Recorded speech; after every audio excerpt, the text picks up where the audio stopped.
Good evening. सभी दर्शकों का सक्सेस ग्रुप में बहुत बहुत स्वागत है। इस समय की सबसे बड़ी अपडेट है राज्यसभा से। ओबीसी आरक्षण बिल काफ़ी दिनों से चर्चा में था और लेटेस्ट अपडेट ये है कि ओबीसी आरक्षण बिल को राज्यसभा से भी पारित कर दिया गया है। लोकसभा से ये पहले ही पारित हो चुका है। तो आइए जान लेते हैं कि इस बिल के पारित होने से क्या प्रभाव पड़ेगा ओबीसी पर और इसके क्या हैं प्रावधान, सब कुछ विस्तार से। ये जानकारी अपने साथियों को भी ज़रूर शेयर कीजिएगा ताकि उन्हें भी जानकारी हो जाए इसके क्या प्रावधान है और इससे क्या लाभ होगा। तो ये है लेटेस्ट अपडेट। राज्यों को ओबीसी आरक्षण सूची तैयार करने का अधिकार देने वाले 127वें संविधान संशोधन विधेयक को राज्यसभा की मंजूरी मिल गई है। ये जो विधेयक था ये संविधान में संशोधन करके पारित किया गया है। संविधान संशोधन विधेयक है और इसे राज्यसभा ने अप्रूव कर दिया है। संसद के उच्च सदन में मौजूद सभी 186 सांसदों ने इस बिल का समर्थन किया। इसके पहले मंगलवार को लोकसभा ने भी इस बिल को मंजूरी दी थी।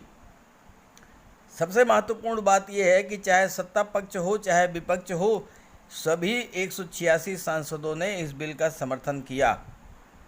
अब इस बिल को राष्ट्रपति के समक्ष पेश किया जाएगा और उनके हस्ताक्षर के साथ ही ये कानून के तौर पर लागू हो जाएगा। इसके तहत देश के सभी राज्यों और केंद्र शासित प्रदेशों को अपने स्तर पर ओबीसी आरक्षण के लिए जातियों की सूची तय करने और उन्हें कोटा देने का अधिकार होगा। इस कानून के बन जाने के बाद देश के सभी राज्य और केंद्र शासित प्रदेश अपने स्तर पर कौन कौन सी जातियां ओबीसी में आएंगी ये तय करेंगे और साथ ही उन जातियों को कितने प्रतिशत आरक्षण दिया जाएगा इसका भी अधिकार राज्यों को मिल गया है।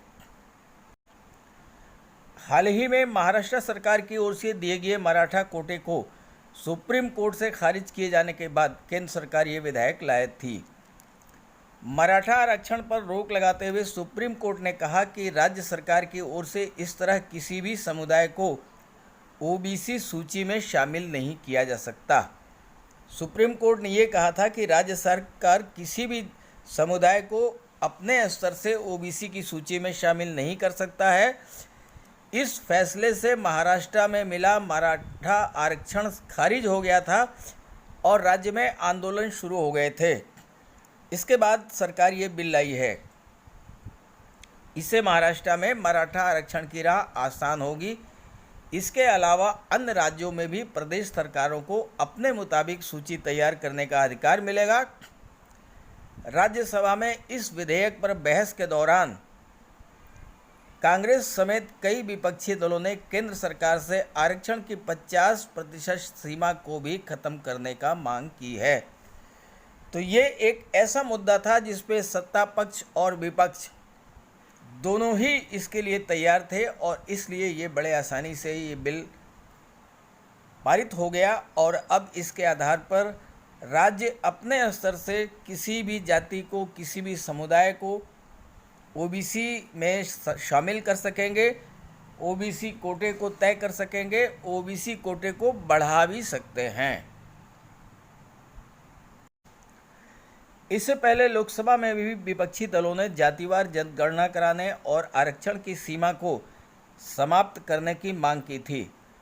मंगलवार को लोकसभा में ये विधेयक पारित हुआ था और उसके बाद लोकसभा को अनिश्चित काल के लिए स्थगित कर दिया गया है।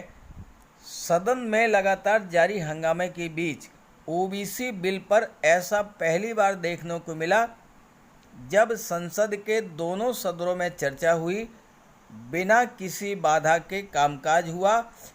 दोनों ही सदनों से ओबीसी विधेयक को ध्वनिमत से पारित किया गया। दोनों सदनों के किसी भी सदस्य ने इस बिल का विरोध नहीं किया। इसका मतलब है कि ये जो विधेयक था, ये जो बिल था ओबीसी आरक्षण का, इस पर सत्ता पक्ष और विपक्ष दोनों की ही सहमति थी और दोनों ने ही इसको पारित किया है। तो ये एक नया कदम है। ये जानकारी अपने साथियों को भी ज़रूर शेयर कीजिएगा। Okay, thank you.